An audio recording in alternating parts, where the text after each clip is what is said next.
はね、全然吸わんのよね。もうね、ほうきの方がマシなレベルやんね、あれね。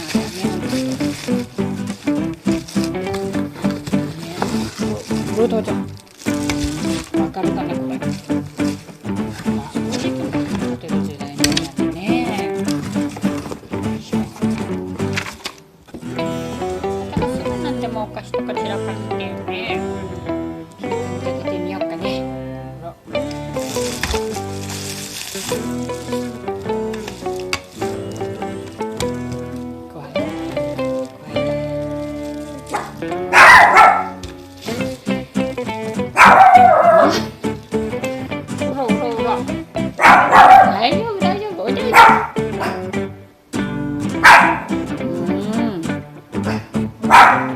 大丈夫よ。